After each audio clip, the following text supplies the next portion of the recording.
core idea in the theory of structural dissociation is that when a human being is a child, they do not have a unified personality. They are born with a bunch of ego states that are sort of free-flowing, and each one takes its own role as a part of the child's survival. So one of them might be in charge of exploring the outer world. One of them might be in charge of making sure they eat enough. One might be in charge of becoming attached to an external caregiver, and so on and so forth. And there are just these little bubbly ego states that switch around in this baby's head, and then around the age 6, sometimes up to age 9, the ego states connect and form one unified personality. And once that happens, it is impossible to form DID. It has to happen before that cementation process occurs. So normal development without CPTSD, without attachment trauma, is you have all these different emotional parts and different ego states floating around in your mind or something. And then they gel into one singlet. I think that's the term they use in DID. And that would happen somewhere around by age 9. And then for people with DID, they don't form the one singlet, and then they internally fracture into different subparts.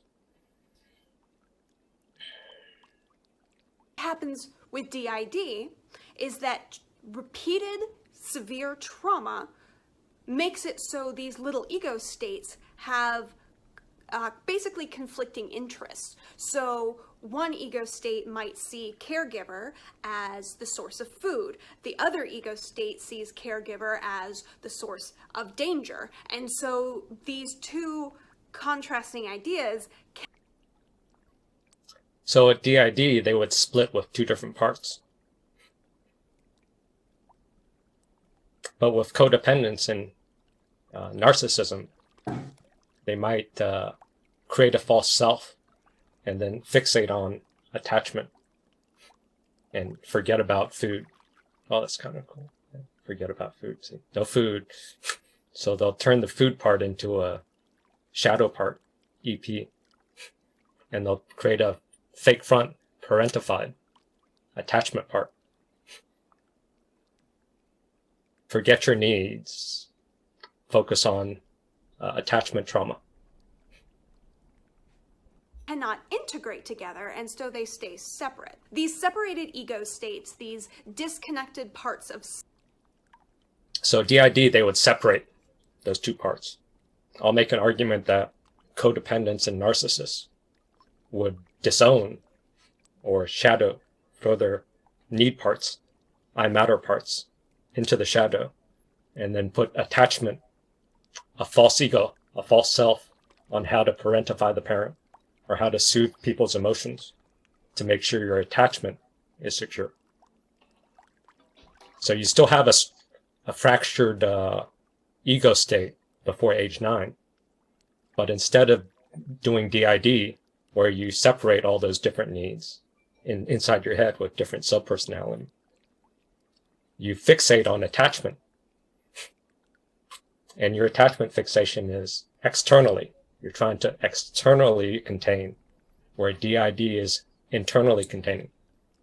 So you still do both. You still do a little bit of internally messing with stuff, but you're fixated with manipulating other people's emotional states or soothing them.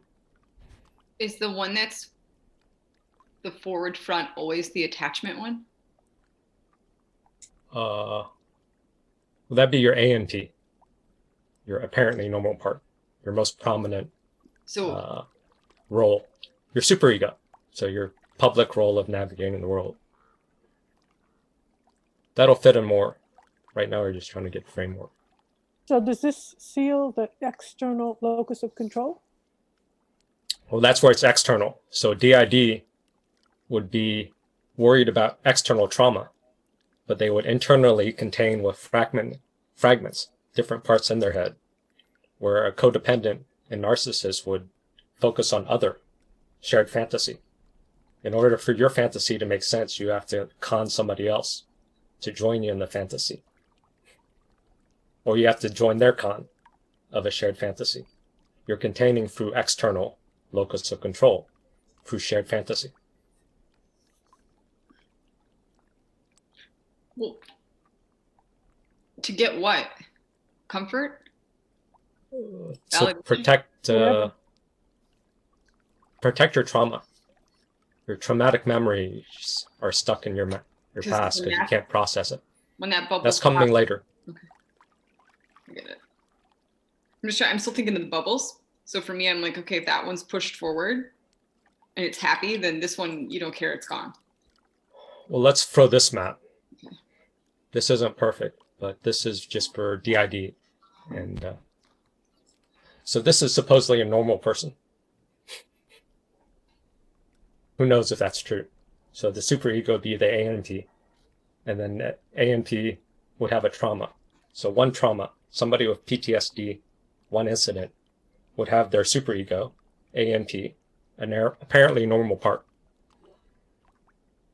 And then they'd have their trauma experience, which is an EP.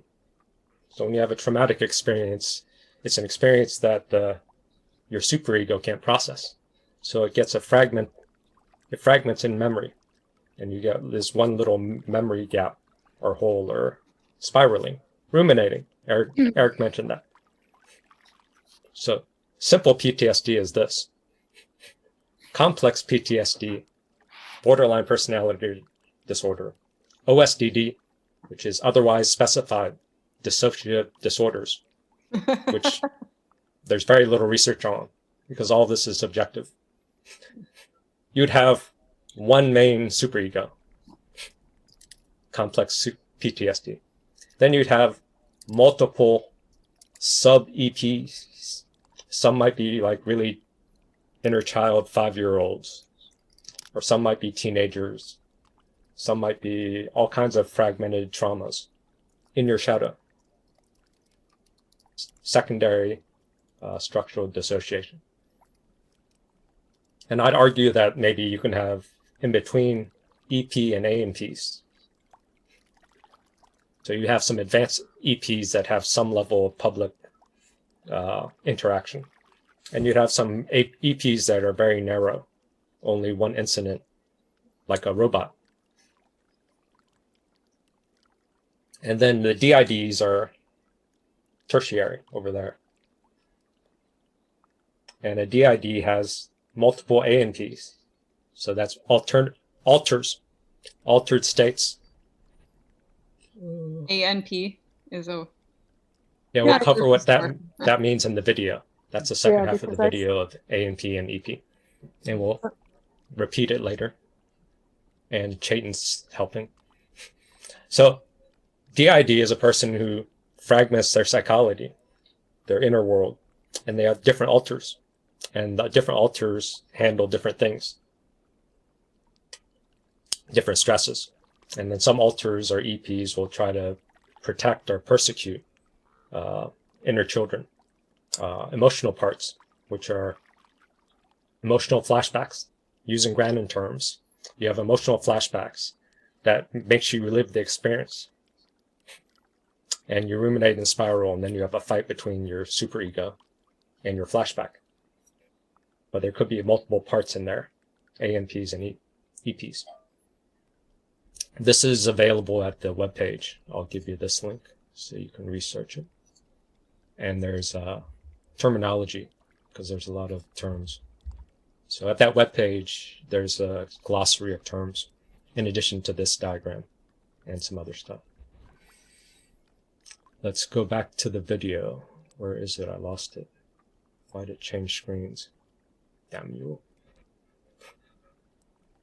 Oh. Are people confused yet? Anyone dissociating?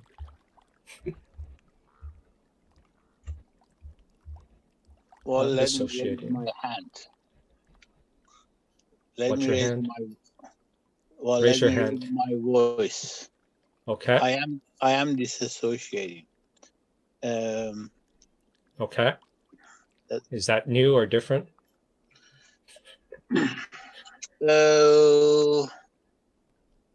Well, I do that a lot, but I think I was thrown by a lot of abbreviation.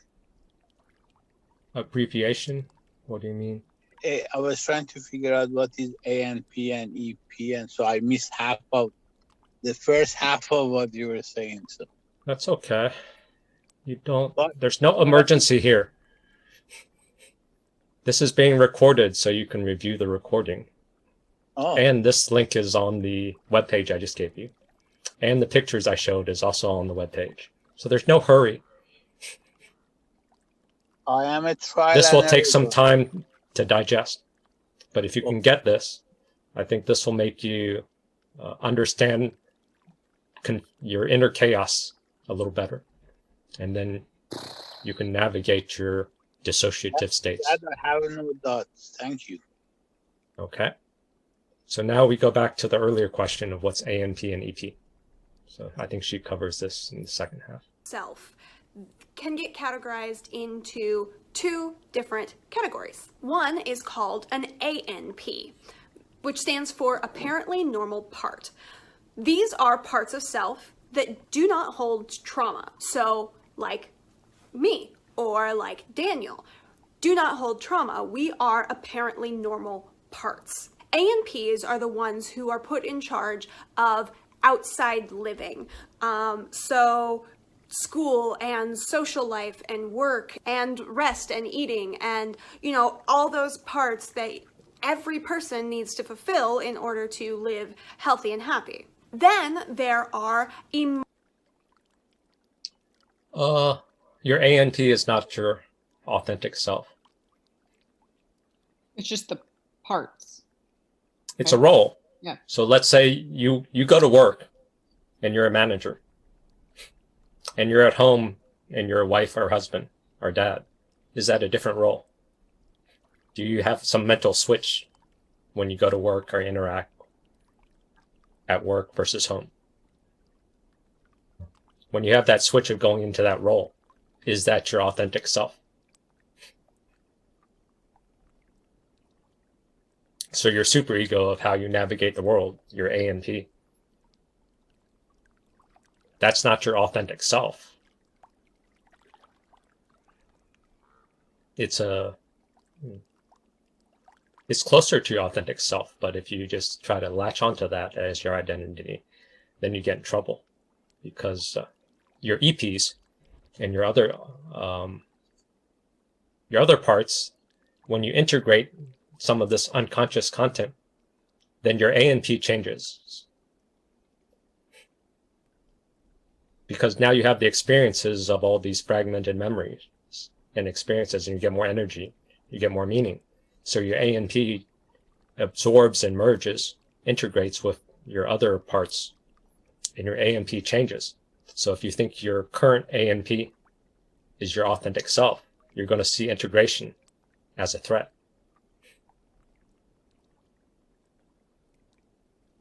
And fusion as a threat.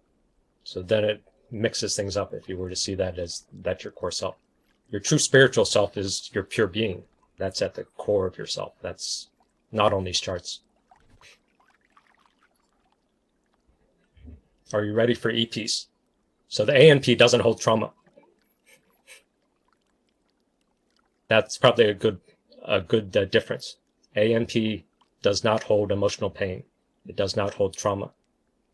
Steve, that's why it's functional, right? I mean, that's why it's the external persona that actually navigates life. Because the world doesn't care about your trauma. Yes. So your ANP is a front for the world, because the world, if you were to share your trauma, the world would hammer you down, or they don't want that. You have to be adult. You can't be breaking down and whatever, hypervigilant, acting out in public. So your ANP doesn't handle trauma. The EPs, they do. Unless you're Donald Trump. That's the other part. So that's the externalized DID, which is the hard bridge. We'll see if we can cover that by the end. We'll see. That's hard. So EPs. emotional parts, or EPs. EPs are the parts of self that do hold trauma.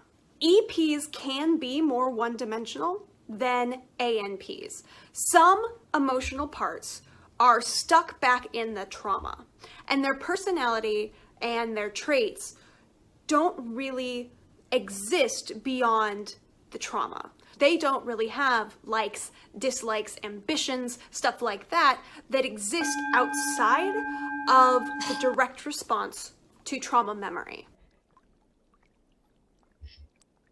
So EPs can be very one-dimensional, or they can be more complex, but some can just be only that memory fragment. And then there's some EPs, which are persecutors or protectors. So their role is to protect another EP, an innocent inner child energy or trauma energy. And then there's a protector on top, which is an emotional part, or a part that is sort of in between AMP and EP. But since the protector and the persecutors, they can handle traumatic energy, they'd be more EP, because the ANP can't handle trauma. So does this make more sense now, or is it still confusing? Kind of ugly visual, but Well, it makes sense it's blocking the ANP, or it's like colluding it, right? well, what happens is the ANP and the EP, they can merge. Which is when people shut down, like can't get out No, of bed. no, it's not shut down. So we're going to go deep and see, because we're running we're already Act 2. Let's talk about her bow. I wish she would take that off. Ugh. So your main ANP, your host, your altar. In the case of the host, and host means the alter who is out most often, they generally won't know Damn it. that they have Okay, the there. ID, that they have Right. alters until either something. So the EP's goal is to keep the ANP, your superego, from knowing about your trauma. Your EPs, if they're successful, your protector, your persecutors, your superego doesn't know about the traumas. It's in the shadow. The superego can be totally oblivious. So they're going to use the terms here as your main altar. So your main host, your main superego. Case of the host, and host means the alter who is out most often, they generally won't know that they have the ID, that they have alters until either something really dramatic happens and it comes to light, or they're told by a professional or told by somebody close to them. The ID exists to protect the child and to protect the adult that they become from the knowledge of the horrific trauma that they have experienced. If this person then realizes, oh, I have alters, oh God, something terrible happened to me. Terrible things, plural, have happened to me as a child when nothing should have happened. Nothing bad, nothing this bad should have happened. I did not need to be stronger, I needed to be safe. That is exactly why the brain goes, oh, no, denial, whenever a lot of people who are diagnosed with DID or come to terms with having DID will go, I must be faking it. You know, it can't be real. Because the whole brain goes into, they're not supposed to know about this. Oh my goodness, everything that we've... So the whole brain, all the EPs, freak out when the alter, when your main superego finds out there's all this trauma history in your system. The EP's goal is to keep you, your superego, in amnesia, forgetting the traumas. developed all these coping mechanisms throughout our life has revolved around making sure that the host never knows about this. So denial is very common. So we would blame the person for denial, because other people can see your EPs take over. See you act out. Even you can sort of see yourself get taken over the moment and act out or not be yourself. But your EPs behind the scenes, if you aren't doing shadow work and you don't have a framework for it, is just going to assume that that's just transient. You're not going to, because your ANP is not designed to handle trauma. It can't hold traumatic energy. And we'll give you an example of Richard Grannon's EP part, if I can find it. Narcissists need to abuse. I pointed this out They before. need to abuse because it's the only way they can export the pain. Think about it like a Don't focus too much on what he's saying, but focus on what he's saying in the context of how Grannon's body language looks like EP. That's my argument. country. A country has to export agricultural surplus. So that posture and his laughter, does it sound like a little kid? Narcissists have What is Grannon threatened by that he's laughing? What's the It's threat? an EP. It's not a threat. He's reliving his trauma that isn't integrated into his superego. What is it that Vakman's saying that is triggering? He's saying that the narcissist has to abuse people to dump trauma. It's scary to think that, to think about that in a global sense, because it basically means that there's constant projection of bad shit coming at you. Right? But he could be having a flashback of how he got abused, and now he's seeing why his ex-girlfriend or whoever needed to abuse because it was a dumping. So he's getting a mental framework by what he's saying, but he's reliving his EP part, not him. His EP is being triggered. He's dissociating, and his body is getting taken over by the EP. And after he dissociates back, he's not going to remember that he got switched over using DID terms. have excess trauma and excess pain. They export it. Yeah. Simple. And they always will. Now, don't just listen to the words, listen to his laughter too. Listen to the tone of his laughter and see what age he's at.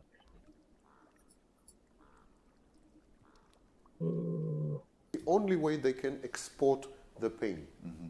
Think about it like a country. A country has See that high tone? That's sort of dissociating. to export agricultural surplus. And that laughter, that's a muted humor trying to hide something. Does anyone see any hiding? He's holding his mouth. Yeah, holding his mouth, trying to keep himself solid. Stable, not dissociate, not relive some emotional flashback. His body language is very open, though. That's interesting. It's a It's front. open, but he's probably sitting in that posture. But is he comfortable while he's open, or is he sort of feeling exposed with his open posture? Was Narcissists have excess That I think laughing he has stuff. both engaged. I think he has both the EP engaged and the AMP engaged. Yes, that's another thing people don't think. You think your EP takes over, but it just merges. There's a DID has a term, like you co-host or something.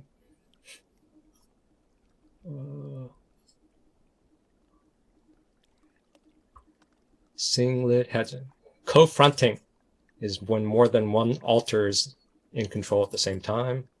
Co-consciousness is more than one alter at the same time. Switch is when you switch between alters. Oh, here, feeling blurry or blurred is a state in which multiple alters are controlling the body at the same time. multiple EPs? Or They're just calling it alters. So alters can be EPs or AMPs or mixtures. The EP and APs, that's just the academic term. So it doesn't matter so much. But your EPs will merge with your system. You'll feel the trauma a little. You'll feel the inner child. Other people can see it more than you. But your superego is going to try to take control again. And then it's just going to forget.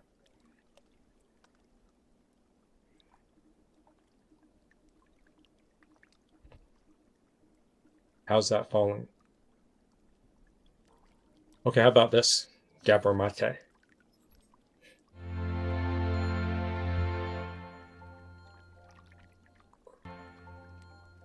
Jump.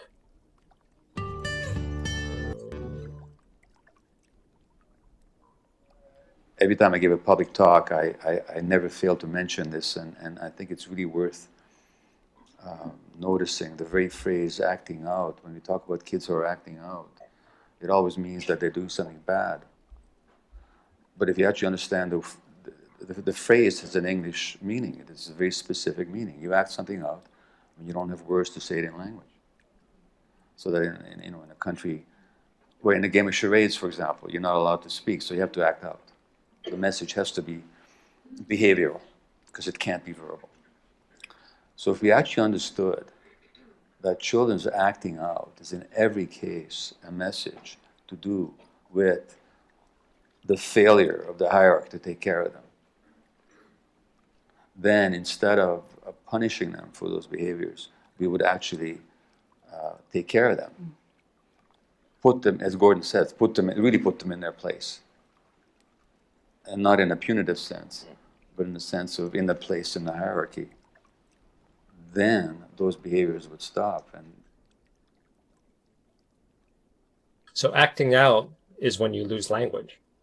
And we covered that in the pain series, that when you have so much pain and trauma, you can't put it into language. So then you have to act it out. So by nature, your EPs, your unprocessed traumatic memory, you can't communicate. So your AMP doesn't have the language, can't have the language to talk to the EPs, because by nature it's sort of nonverbal. And then there's a actual part of the brain that actually gets Ventromedial prefrontal cortex. This part. This area of the brain regulates negative emotions like fear. Because this area of the brain shrinks in people who have PTSD, the ability to deal with and process these emotions is diminished. Because of this, people with PTSD may experience extreme fear, distress, anxiety, even in regards hypervigilance, randomly, like Farhad was saying, without a trigger, because it's shrunk ventral medial PFC. to things that seem to be completely unrelated to their trauma or only very mildly connected, as it's very difficult for this area of the brain to regulate itself now that it has shrunk in size. You may have seen brain scans where it's painfully visible that certain areas of the brain are much more active and light up a lot more than in people who don't have PTSD. This is the amygdala. Trauma has been shown to increase activity in the amygdala region of the brain. This area of the brain is also linked to processing fear responses and other emotional responses. It communicates with the hippocampus to decide whether things are safe. So, okay, this is an experience that's happening. How do I feel about this? Is this situation safe? And if the response is no, then boom, fear is released, or panic or anxiety. It's responsible for questioning, okay, do I need to start up stress release hormones? Do I need to get the body ready to run? Is this situation dangerous? So as this area of the brain has become hyperactive and is communicating with the already slightly damaged hippocampus, the communication between them is going to be warped and will often result in distorted, the wrong or slightly distorted version of events, which will mean that often the reaction is, yes, this is a dangerous situation. Release all the fear, all the hormones, all these emotions, especially as both these areas of the brain are responsible for processing emotions. It just gets a little bit hectic. So this affects your emotional regulation and also can cause distorted views of a situation. You get distorted views, then the narcissist can take your distorted views and amplify it. So can you go, like, the start of this, where it was like, now because of this, here's where you're at. What was the rationale behind this occurring? The PFC? Trauma. So the trauma, but because the EP did what to the, what happened? The EP is contains traumatic memories that are unprocessed. This is now, you need to know what PTSD is. Yeah. So this one will give some framework. Wow. Let's see if there's any other questions. Farhad said that he identified with the amygdala hijack, right? What's an example of narcissists amplifying? Well, you're seeing ghosts and you're acting out because your amygdala is hypersensitive. Then the narcissist can jump in and gaslight you more. Because you want to try to make sense of the world. Because codependent is external, focuses too much external locus of control. So you're grasping at straws to get some stability in the world through somebody else. Narcissists will be around you. They'll take it as an advantage to dump more of their abuse on you that Vakman was talking about earlier. We can cover that more later. But definitions of PTSD. Because if you don't understand the basics of PTSD, then your superego is a bit diluted.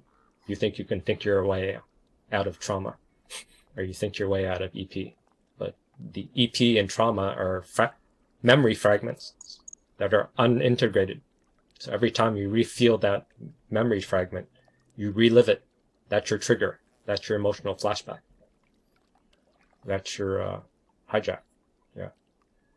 At the most basic level, PTSD is a memory filing error which is caused by a traumatic event. When you do experience a traumatic event, your brain will switch into survival mode. This means that although normally, as you're experiencing life, your mind will be processing what's happening and creating memories of the experience that you're having, but if you're experiencing a trauma, the brain will suspend some of its normal functions. This will generally shut down normal operations that would be going on in day-to-day life, such as the creation of memories and memory processing. The brain thinks, considering what's happening now, this could be a life or death situation. Either way, it's something intensely traumatic and difficult and could be a threat to my life. What's important right now is getting my heart rate up, getting ready to run, getting ready to escape this danger or get out of this situation alive and as unimpacted by it as possible. So more important things right now might be sending adrenaline to your muscles. So right here, she's also dissociating. And she's being aware she's dissociating. So she's opening her eyes and grounding herself because she's developed the ability of self-awareness of dissociation. Because if she dissociates too much, she switches to another alter.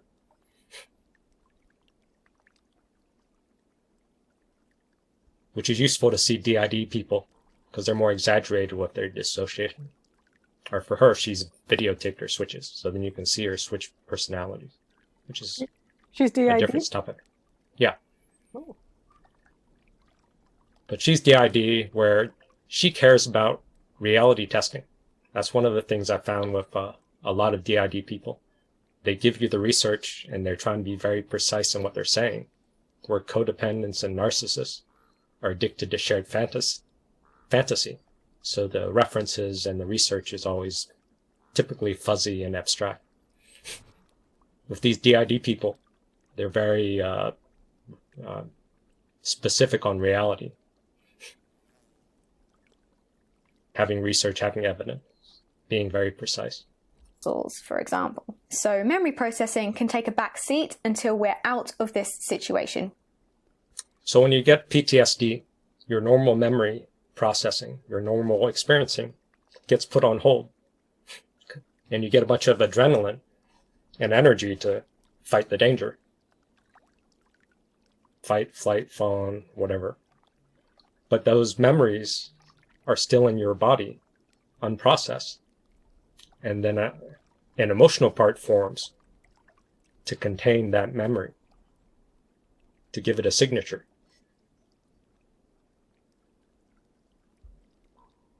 We need to be safe first and foremost. Because of this, until the danger passes, the mind doesn't process the memory of that event in a normal way because it suspended its memory processing functions. This means that when the brain goes back to that little file of the experience to present it to the person to be processed as a memory, it can be very, very distressing. Why? Why is it distressing, you might think? The person has already been through this, they've already done it. Why is it so distressing for it to come up again? The issue is the brain doesn't recognize this experience as a memory because it hasn't been filed as one. So when the brain presents it to the person to get ready to process it as a memory, the brain thinks that this is an event that's happening right now. The facts of Flashback.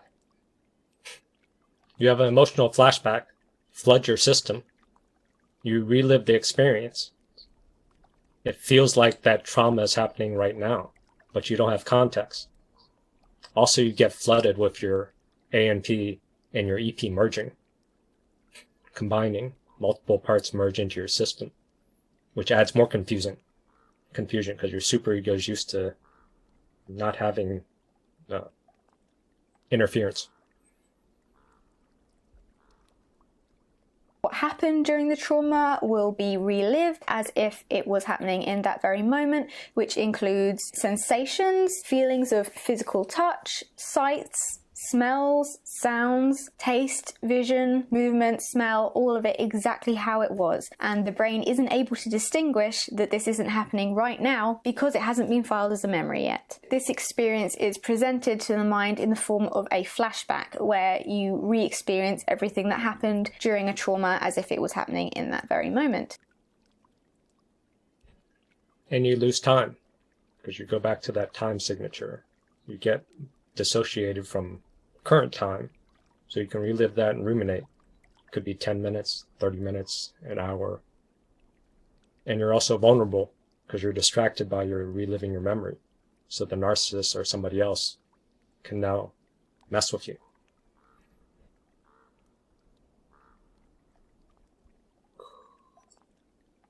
This was addressing Brenda. You asked about EPs, Yeah. how they form. Does that fill Yeah. in some gaps? No, it does. It's just So how many people are getting dissociated or triggered by just this? I keep thinking about the fact that no one has seen these. Like, they don't have any evidence of this. Like, this is great in theory, but where's the actual map of the brain that should, like, you can't point and go right there. That's an ANP right there. Like, so I get it. It's a little abstract. Jaak Pansek did brain, opened up mice brains So did and Maslow. mapped out like a 7-core system. And that was part of my blog post, which broke down some of the parts that Jaak Pansek opened up rat brains. And I linked those parts with my EPs when I was going through my trauma. And slowly, as I get more neuroscience, they can see brain parts lit up. So people who have BPD, they have certain areas of their amygdala and other sensitive parts that are reading danger. That's hypersensitive versus normal. Yeah, that part makes sense. And then if you video tap yourself and you let me trigger you, then I'll try to activate as many EPs, and then you can watch yourself, and then you can argue if they It's don't already been exist. done. It's already been done. So, We have a lot of data. and if you do IFAS, which somebody mentioned earlier, internal family systems, you can talk to your EPs and you have a conversation with them through different methods, guided visualizations, and you can have a conversation, get their story, get their age, and then you can feel out your EPs, and then you can argue whether they exist or not. So the idea is to process that flashback. Well, the EPs are holding your trauma. Mhm. When you had PTSD, you couldn't process the trauma because there's a bigger threat. Your brain shuts down higher function to get you to not die. So then there's a memory fragment that the EP holds. And then in the future, you get triggered. You get a flashback. Because that trauma memory doesn't have a time signature. Because isn't that how the EPs are created? With a new trauma, a new EP might come about, right? Because like you're saying, that holds the trauma. So you might splinter with excessive trauma. Oh. Well, if you get flooded or you get overwhelmed, you splinter and create a new EP. Let me see. I think I have a nice graphic, even though my resolution is crap. Because for and I don't know the situation on this call, but I would imagine many people it's going to be either that first option or that second option, where the apparently normal part there'll be just one, and then depending on how much trauma, it'll be how many emotional parts that there will be, right? Like, so being a DID is kind of rare, I thought, right? Like, It's about the same as red hairs, oh, interesting. Mm. but it might not just be DID. I'm saying codependent. I'm making an argument that codependence and narcissism is also a dissociative disorder, except you externalize, where DID internalize in fragments. A codependent fixates on an external containment, shared fantasy. But codependent and narcissists also probably have inner fragments. So this is a picture of different parts, those colors. Then you face a stressor, okay? After you face a stressor, here, external stressor. External stressor, the parts can't handle, can't contain the extra stressor. So what they do is it splits and creates this red part, a new EP from the new trauma.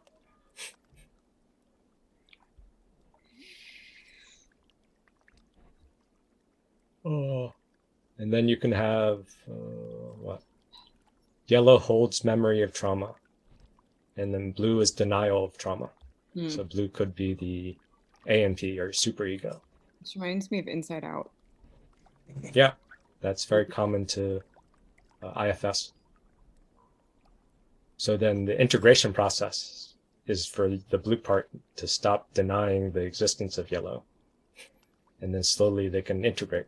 That's the hard part, because it's easier just to say doesn't exist, because to your AMP doesn't know how to hold trauma, so it doesn't feel like it exists.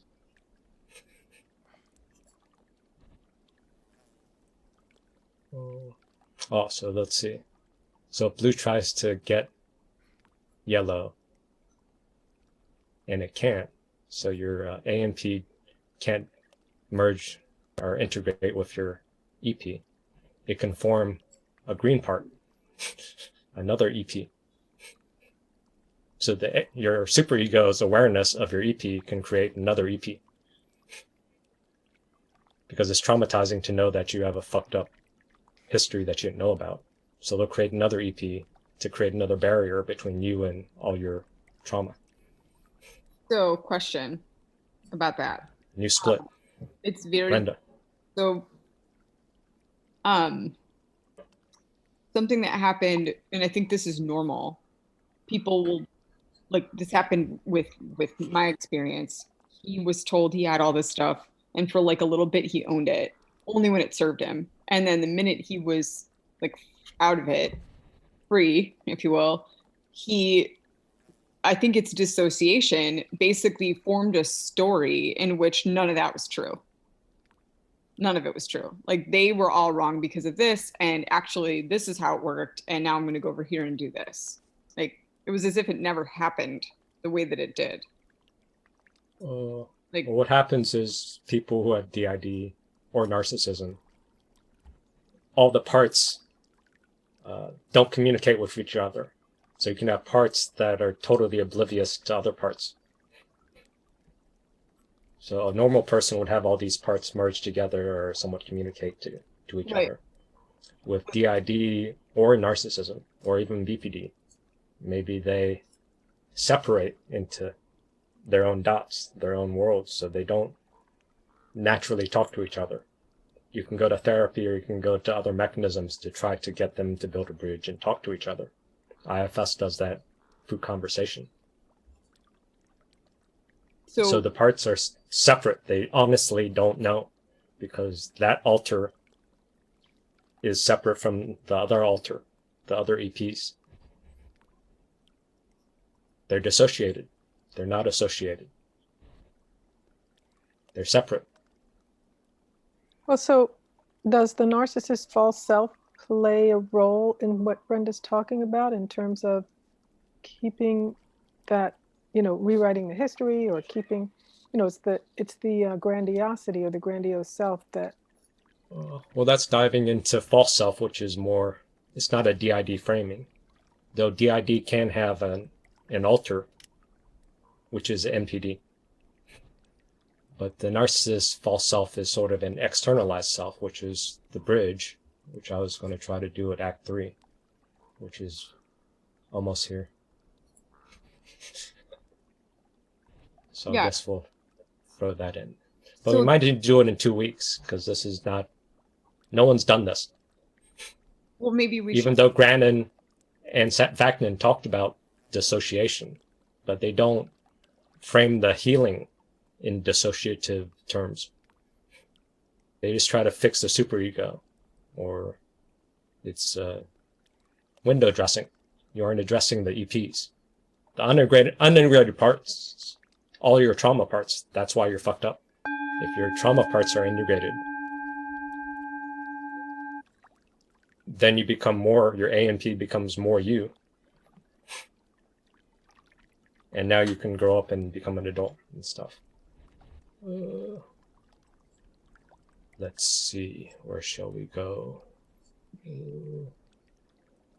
So this is, I don't know if this will fall, but let's see. Codependency is a state of being broken boundaried, highly emotionally dysregulated, and having a neurotic, trauma-based response to stress and to challenges, particularly when those challenges are related to emotional vulnerability and intimacy. So his definition is sort of, can be framed into dissociative terms. So we got here. So this emotional landmine. And then with this minefield, on a daily basis, what you have to do, run all the way around your own mind's, circuitous route. You going through landmines every day, that's you avoiding EPs.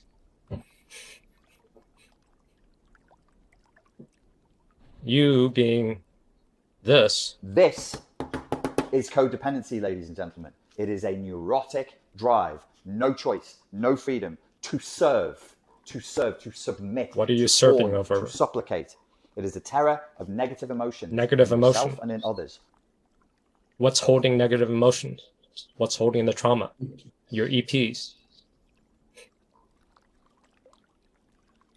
You're using other people and your role as a rescuer to keep busy so your EPs don't get triggered. You don't get a flashback. And it's your whole life avoiding your negative emotions and other people's negative emotions. And then it becomes your identity. You think that's your authentic self, your superego of just navigating landmines, doing this. And then with this minefield, on a daily basis, what you have to do, run all the And way you're good at around it. your You can own navigate mind's your EPs, navigate everybody else's. circuitous route. But that's just you.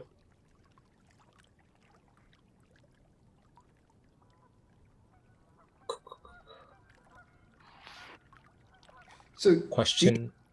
Dan. I feel like there's about 1 million EPs that I'm navigating around. I mean, spend a lifetime just processing. Yes. Okay. Because you don't know any better. Yeah. So this is the hard frame. Oops. There. That codependents and narcissists have a relational dissociation disorder. You have tons of dissociation and you compensate by dumping into relationships, by being codependent, dependent on the relationship for structural containment, for an identity. I'll need more time for that in 2 weeks, but let's go back to his definition. And we have a question and then Brenda's question. So re-listen to this definition of codependence. Broken boundary state Codependency is a state of being broken boundaried, highly emotionally dysregulated, and having a neurotic, trauma-based response to stress and to challenges, particularly when those challenges are related to emotional vulnerability and intimacy.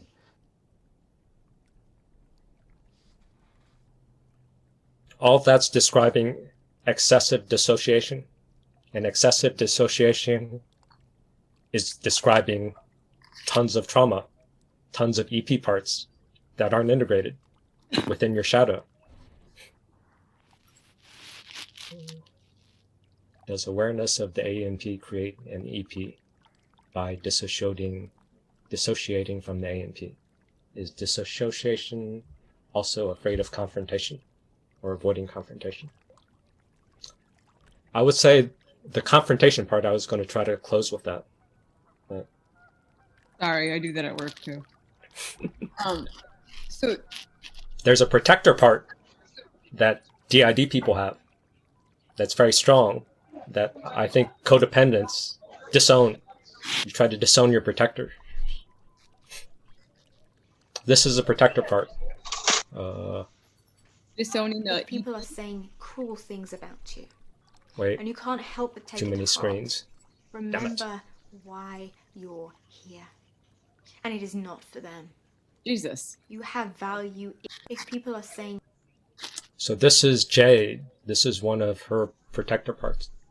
But there's another part that does all the makeup. So the protector part, Jade probably didn't do the makeup, but she's channeling Jade.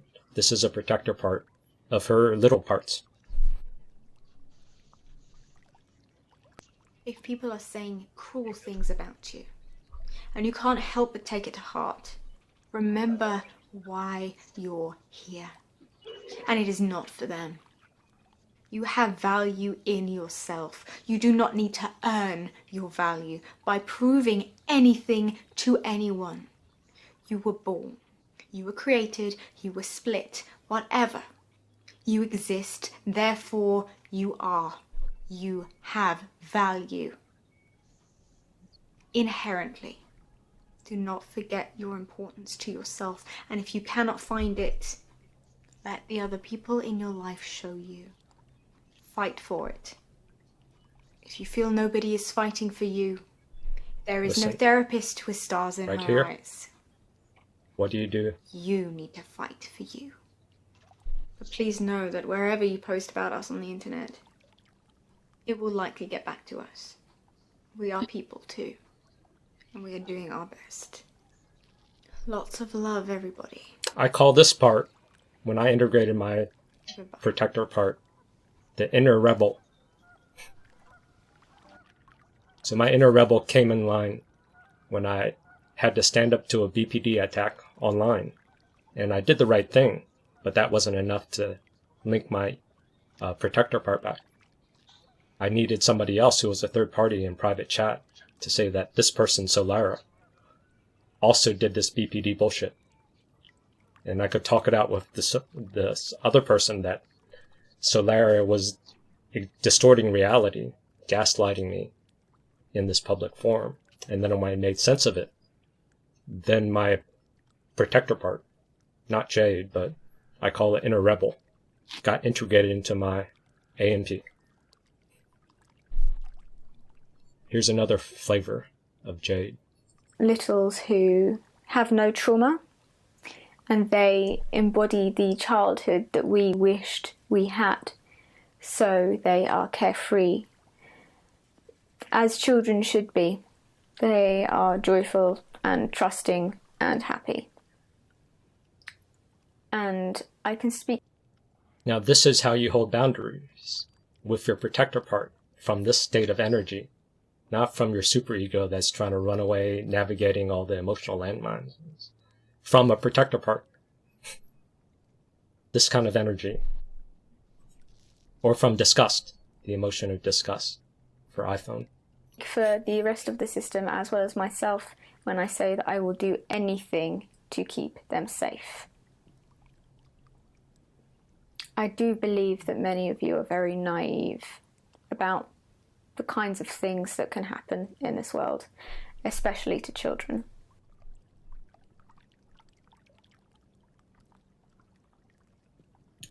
And then there's persecutor parts. I didn't get time to research persecutor parts, but narcissists probably externalized their persecutor. And then codependents internalize their persecutor with inner critic. So you both have persecutor parts, but it's not protecting your system. It's just attacking your inner world. And the narcissist is using their persecutor to try to manipulate other people. So there's no boundaries. But here's a taste of persecutor. Hopefully people won't be dissociated. I love persecutor parts because persecutors are holding trauma energy. They're the ones that are actively holding it. Protector parts are gatekeepers. They set that this person is allowed, that they set boundaries up. Persecutors are defending the boundaries. Well, this is the most stupid thing I've had to do in a while. You do realise this is literally just talking to a camera, right? This is stupid. This is so stupid. It is. I feel like an idiot. Hello, Very my name honest. is Ruby. I am an ex-persecutor turned protector of the system, the dissociated change system, roles. apparently, as we're now called. Stupid name. Stupid name. I've been told I have to do this, so here I am, talking to a camera like a dick. My name is Ruby. I'm in my 30s. Not really any of your business exactly how old I am. I know people are going to be like, Ruby's a dick, or Ruby's really, really rude. Honestly, I don't give a shit. You can say whatever you want about me. I'm like this for a reason, and frankly, I don't really care to change. I've done enough of that. So I used to be a persecutor. If you don't know what that is, educate yourself. Videos on the channel. Chloe will probably link one somewhere if you want to know what the hell that is. But it basically means that I was a bad alter. I used to harm the body, generally do not nice stuff. I never hurt anyone else. I never would hurt anyone else except in self-defense. I exist to keep the system physically safe. If somebody came to fight us or something, or we needed to physically defend ourselves because someone was like literally punching us or something like that, I'm the one who would front. I've got very high pain tolerance. I'm good at assessing. I think I'm good at assessing danger. Apparently, I jump into it way too quickly. But hey, I'm getting better, all right? I'm trying my best. I'm not always, and I'm quite maternal. I enjoy playing with the littles. I don't look after them, but I enjoy, being around children to protect them and care for them, you know. I'm a trauma holder. I will never, ever, ever talk about the trauma I hold, especially not on this channel. No. Keep it private. No. Keep your trauma story to I'm a yourself. lesbian, butch. I have red hair. I've been told I look like red from Orange is the New Black. I existed. My computer's stuck. Okay, back. So I own a lot of persecutor energy also. So sometimes I call people stupid. Like, do your own work. That's your persecutor energy. Does she have one that's a persecutor? She was a former persecutor, who's now a protector. Right, but is she going to change roles? Is she going to do one that's persecutor? Is she going to do what? Is she going to do one that's her as a persecutor energy? I don't know if she still has one. You can research. I just discovered her yesterday. Yeah, so part 2, I'll try to give you a more complete landscape of all the inner world. But that's the one that attacks our inner world. Persecutor here in the glossary, let's see, is an alter within a system who accepts, holds, processes, or expresses forbidden negative emotions, such as identification with abusers. This is done sometimes with the intention of protection, but non-conventional methods are often used, which can sometimes end up harming the system. So if your inner critic is attacking you, your inner system, persecutor energy is typically inner critic. Also at the webpage link, so you can find the references. And then protector energy is the ones that's setting up boundaries. That was Jade earlier. So if you're disconnected from your protector part, and your persecutor part, and you want your superego to manage these emotional parts. It doesn't have the tools. Your superego, ANP, can't hold trauma. There's no ability, there's no capacity, there's no something. It's false self. So let's see if I can link this. I don't know if it will, but it's very, very much others focused. So both of these are completely obsessed with others. To a degree, you could say the NPD predator is obsessed with others' perceptions and controlling those perceptions, and the codependent prey narrative becomes more obsessed with other people's needs and satiating those needs. These are both roles born of trauma. This is born of trauma, so that's dissociating. And then a codependent narcissist have fight or fawn, and those are other focused strategies to externalize the containment, where DID fractures subparts inside. A codependent narcissist, they fracture their superego part outside to fight or fawn. But then it's black and white also, so you split a dichotomy. So you become a fawner outside, and then you internalize your inner critic. Where a narcissist might be the opposite. They externalize their inner critic, and everybody else is blame. And their inner critic might be rescuing them by constantly rewriting history to keep the shared fantasy up. Say the narcissist part again. So narcissist externalizes with the fight. So fight, fawn. So they fight externally. Inner critic outside. Great at blaming, right? Mm-hmm. Then internally, they fawn. So internally, they're writing their fantasy. They're constantly writing their story, their grandiose story. They're using their inner critic, or their internalized inner critic as an inner fawner, inner fantasy. Like Trump's trying to convince himself that he won the election. So everybody that's giving him bad feedback, he's kicking out. So Giuliani's in there, and he's genuinely thinking somehow he's gonna pull this off because he's blaming the people that give him reality, only picking people that sort of join his shared fantasy. And he has an inner part, his inner fawner, that's deluding him. Just like you as a codependent will give people cookies to delude them, right? You'll say, is it cookie? Is it cookie? Is it cookie? You'll say, oh, you're great. You're not terrible. You lie to people to make them feel good. You're deluding people externally to have shared codependence. Narcissist internalizes their deluder. And they're telling themselves, rewriting the history constantly of internal fawn. Do they believe what they're told from a codependent? Like, does it actually, like, if so? If it matches their internal fawning, if it matches their grandiose shared fantasy delusion, sure. Wow. So think of your inner critic. How active is it? Overblown. Yeah. How constant is it? How much energy does it have? Imagine if you had the opposite. You had an inner fawner who constantly would repeat grandiose fantasies in your head constantly.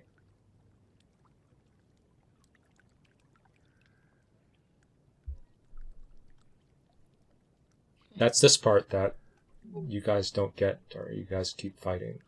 Well, it's almost hard to think that way. It's hard to fathom, because you know how when something is so far-fetched that you literally can't even empathize, like you don't get it, right? Because we don't. Yes, that's why the structural dissociation framework allows you to sort of see.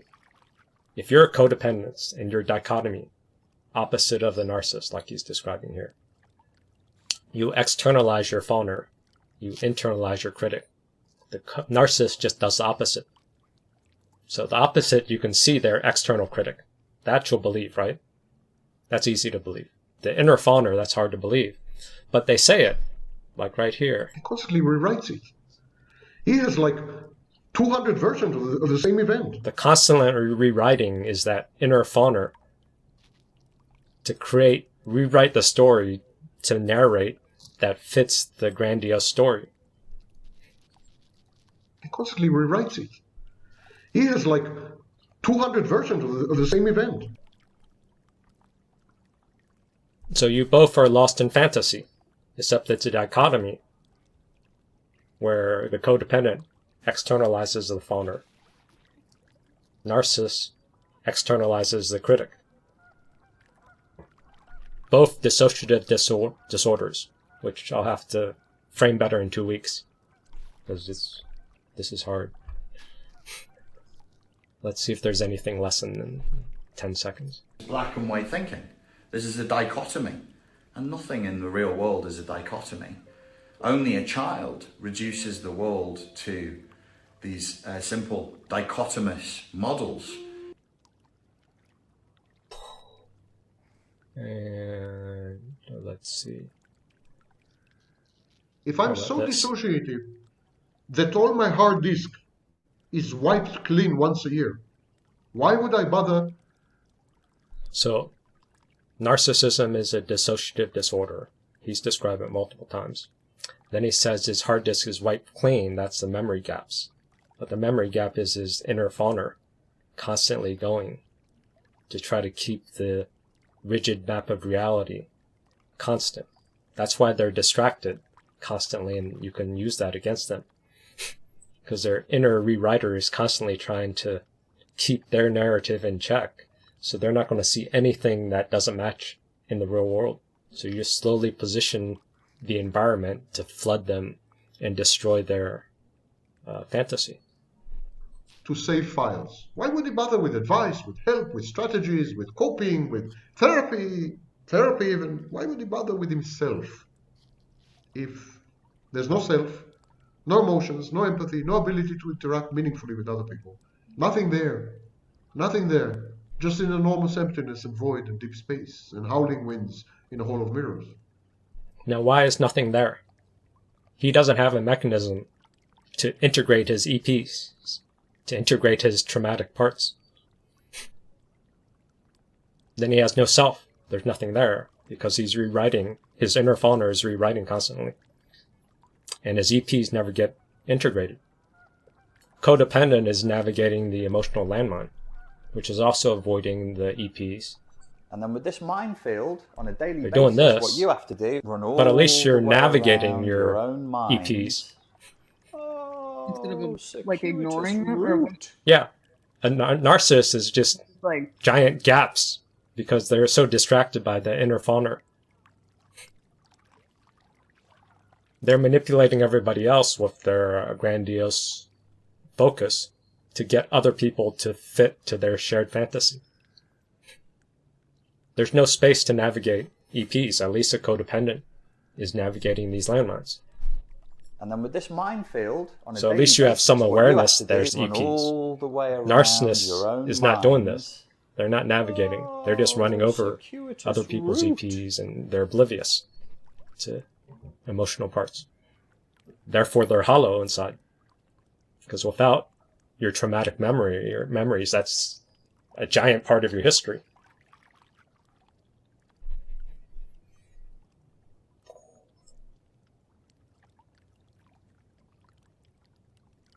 Where are we at? Did we cover some of this? And then we have 7 minutes. I keep thinking about how the people that are NPD, at least the ones that I've my little dichotomy is key. No, my little experience with it, meaning like the 3, they were so shiny and bright with regard to their job, right? Like they were forward facing, and I'll never forget, he presents well, right? My ex-husband, of course he does, right?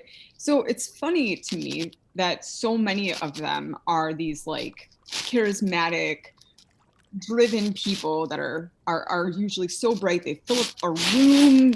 You know, how can they do that and navigate that almost to perfection by, you know, all of that energy while External, they're focused on the other.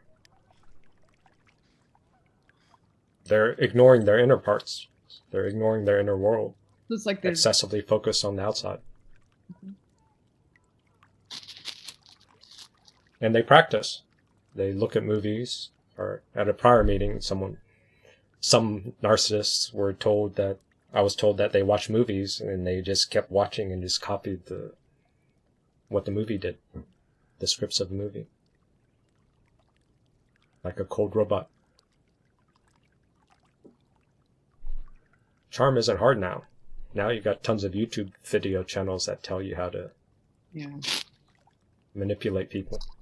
Has anyone else has had issues where they took your story and then told it to another person, and then you find out about it? You're like, that happened to me, not you. Like, did anyone else They'll have that? steal your story. They don't care. Yeah. It's a good story. Change some things. Perfect. Drink your milkshake. Stupid. Ooh.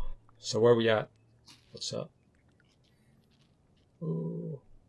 Okay, how about this? Another example of Grandin. Question. Richard's All right, our expert today. all right, You so are not expert. Here's the question: if you are, Beef, you're a savage, man. You can't always sock the bully in the mouth. This is because fun. You could be endangering yourself and your family. He answered So that don't go because I against- said he you answered can't go that against question. The narcissists that control our whole economic system. So I'm because using that persecutor energy. You got muted, homie. Then I muted him. And then Grandin's enjoying it. But he's noticing the inner child comes out because he has some intuition. So he tries to call it out. You're not letting me moderate. How are you not letting me moderate? Because he answered that question. Richard said, if you have a moral philosophy that makes you vulnerable, then it's your moral philosophy that's wrong. So that's my protector part, setting boundaries, saying why he crossed the boundaries and why he was punished. So protector and persecutor energy. There's something that's happening here that's really useful for everybody who struggles with codependency, which is So he's noticing inner parts, emotional flashbacks happening. So then he frames it very good. It's coming. when we get to the core issue, which is this is a core issue, the superego kicks in and starts going no. So this is my style. I let the trigger happen and then freak out your superego. Your superego freaks out, but if I can keep you in that EP place, there's some integration. Because if your superego can take over, shut down your EP, then you're just procrastinating next time. There's no integration. If I can keep your superego freaked out, model persecutor energy, prosecutor or protection energy, setting proper boundaries. Now I'm talking to your inner parts that are abandoned, your inner abandoned persecutor, your inner abandoned protector, to show you, model to you that your superego doesn't have to do that job. Your superego sucks at that job because the superego can't contain any trauma.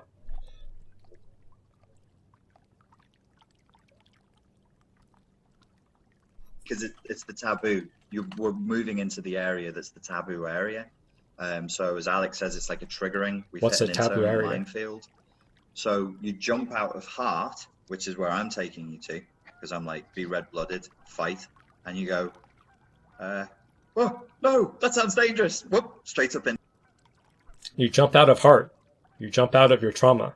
You jump out of your EPs, your emotional flashbacks. You go to your head, superego, ANP, protector parts, away from your feelings. Ahead. There must be a way of intellectualizing my way out of this. and then watch him soothe people, because he hasn't integrated his, he's still codependent. So he's rescuing everybody else's potential EPs by softening this delivery. How's he softening delivery? But you're right because you're vulnerable. You're right because you're vulnerable. So he's giving a carrot, a cookie to your superego. You're right. It makes you vulnerable. If you go into heart and you do what I'm suggesting, there's risk. This is intellectualizing. So he's just warning you about intellectualizing. Getting out of heart. Then he's feeding your intellectual part. Why is he doing that? He got to the juice. Brenda? What was his point? That you're vulnerable because you're able to get into and access the EPs and then integrate them somehow? His point was he's trying to bring you to heart, and I'm trying to bring you to heart. That's where your EPs are at. Got it. But what happens is when you go to heart, your superego freaks out. You feel vulnerable. You intellectualize. He's aware enough to see it, but he's still doing the same pattern right here. He told you the path, but now he's soothing your intellect. He's talking to your superego.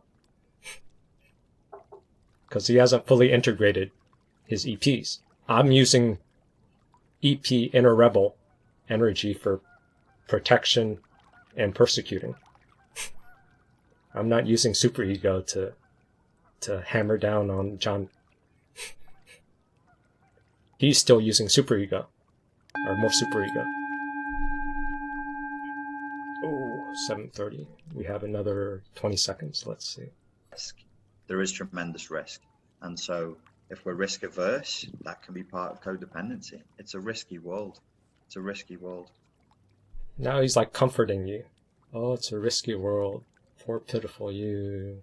Let's join in pity. Where's he going here? And we have to be courageous enough to take those. That is not a courageous tone. Jade was talking courageous tone. This is like a pacifying tone to say we have to be courageous in this pacifying, comforting. Risks, which takes us into the realm of Adler and all of that, where Adler would say 90% of the problems people face, lack of courage. It's just a simple lack of courage. Strong message, lack of courage, but wrong tone. Courage. Let's contrast to Jade, and then we'll finish the formal part. Littles who have no This is trauma, protector energy. and they embody the childhood that we wished we had. So they are carefree, as children should be. They are joyful and trusting and happy. And I can speak for the rest of the system as well as myself when I say that I will do anything to keep them safe. Anything. I do believe that many of you are very naive about the kinds of things that can happen in this world, especially to children. You need to fight for you.